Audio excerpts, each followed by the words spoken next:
Good morning, everyone. Welcome back to the channel. Stephen Howson. 5 things that we learn watching United. At number 1, Captain Magnifico. Bruno was almost flawless, I would say, last night. 9 key passes, 9 chances created. People can sort what they like, but that is a ridiculous stat from a single game.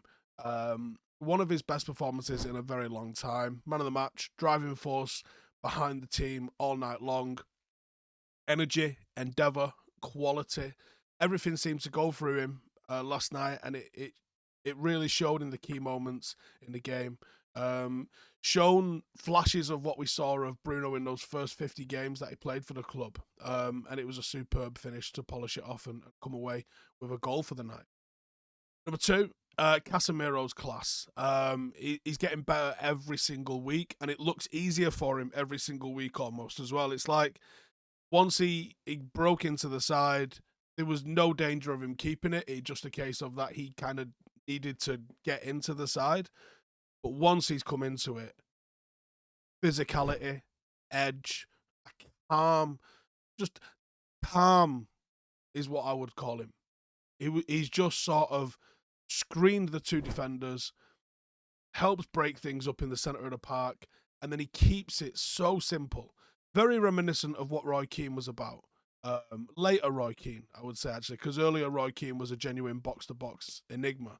But there's a lot of what he does where he keeps it so simple that that's what Roy Keane was about, where he would just do no mistakes whatsoever.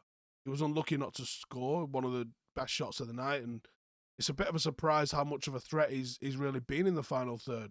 So tidy in possession, and he breaks the lines all game, really coming together for him in a United shirt. And it's good to see big money signings like that you would assume are on the downward side of their career coming in and putting in performances of this level. This is a guy that's done everything, and there's a worry sometimes when you sign players that have done everything somewhere else.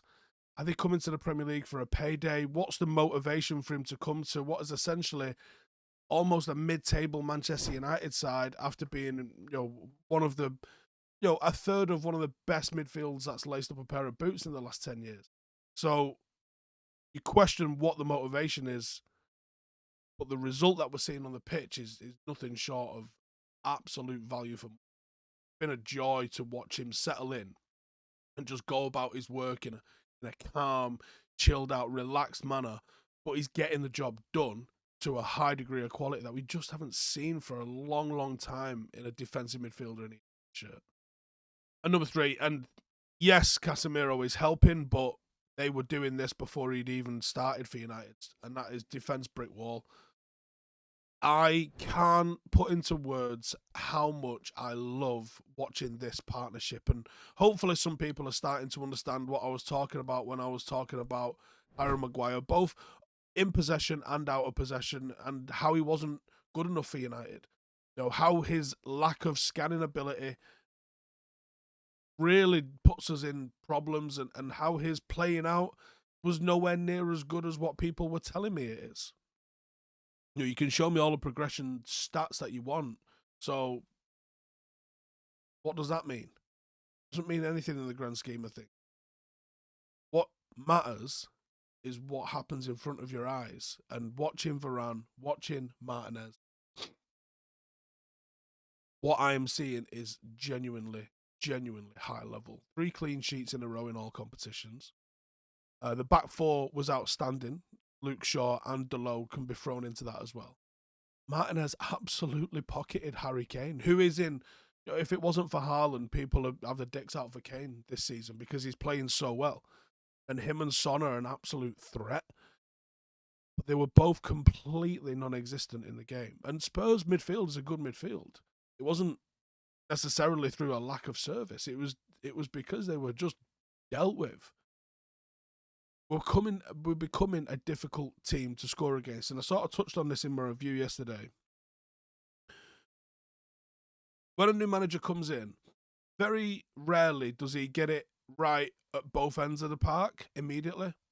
You're either going to be a team that creates and scores loads of goals, or you're going to start to become a team that's mean at the back.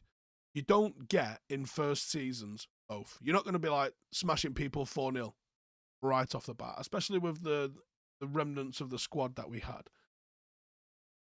And it's clear that Ten Hag has chosen to be difficult to beat first, and then he will work on with the ball. And I think that's very evident in the last few weeks. You've seen United. I mean, the transformation in how we play out. Last night's a bad example because Spurs are set up to stop you playing out. So even though I don't think we was like overtly bad at it last night, it wasn't the best example. Newcastle was a far better example of it. When you watch us playing out, we look like we know what we're doing. When you watch us move through the thirds, we actually look like we know what we're doing. Even when we're in the final third, the final ball isn't there. But the domination and the shape, I might do a video on the shape. Let me know if you'd like a video on this, because where he deploys the fullbacks is very interesting. I haven't seen anybody else do this in the Premier League. And I find it very interesting what he's doing with the fullbacks. If you would like that, let me know, and I'll do that video. But he's not using them as overlappers. He's using them inverted, but a lot higher up. Like Manchester City use them inverted as part of the midfield. We're using them inverted as part of the attack. And I find that interesting. But the shapes that we're creating in the final third are right. What we're lacking is a little bit of movement in the box and a final delivery. But while we're grinding out wins, becoming hard to beat at the back is a massive, massive ask. No longer do we need to go and score 2 to win a game. 1 is enough. If you're keeping a clean sheet, you only need 1. Really positive sign. And we're showing that we're a team that pressure can bend, doesn't break us. And we're becoming a resilient football team, and that's so important. I think the signings he's made, Anthony, I'm absolutely in love with. Casemiro has come in and just started to match his performances at Real Madrid. Martinez, I thought he was good. We did a lot of extensive scouting of him, and there was a little bit of doubts about whether he was going to play as a DM, obviously prior to Casemiro coming. Or if he was going to play at centre-half, because he's played both. And yes, he was predominantly used as centre-half, but when you assume you've got £80 million club captain, is he going to bench him, do you think? The decisions that Ten Hag has made, and even with benching Ronaldo, and we'll get to that in a second, decisions he's made have not been small ones. He's ridden them out. He is undoubtedly the boss, and he is doing absolute bits. Number 4, performance of the year. Comfortably the best all-round team performance of the year. To a man, everyone was brilliant apart from Jadon Sancho. Jadon Sancho probably just lagging underneath everyone else. And I think it's becoming very obvious when someone's not quite at the level. Like Fred wasn't at weekend. He was last night. But when someone's not quite singing the same tune as everybody else, it becomes very obvious because everybody else is playing so well. There was a real camaraderie, a real will to win. It was relentless on and off the ball.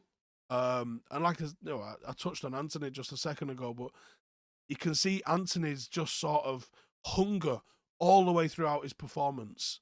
And it's rubbing off on everybody else, and he's sort of settling into just beating his man time and time again at the moment. Final ball's still not there from him, but he's beating his man, and that's all you can ask for. And as soon as Sancho starts to do that, Sancho's playing within himself. He's making the safe pass.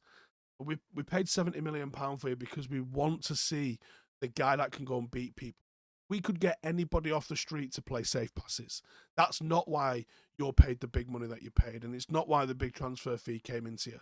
You're here because you can do the things that the guy on the street can't do. The guy on the street can easily play a bounce pass backwards all day long. I would be comfortable that I could play 30, 40 bounce passes at Old Trafford on that carpet all day long, right? But if you ask me to turn and beat a Premier League defender, I ain't doing that. Yeah? I'm going to fall over. Jadon Sancho can do that. We've seen him do it at the highest level in the Champions League. We've seen him absolutely roasting people. For whatever reason, he's playing within himself at the moment. Whereas for a couple of weeks, Anthony was doing the same thing, and then Anthony's come out of his shell and he started running at defenders.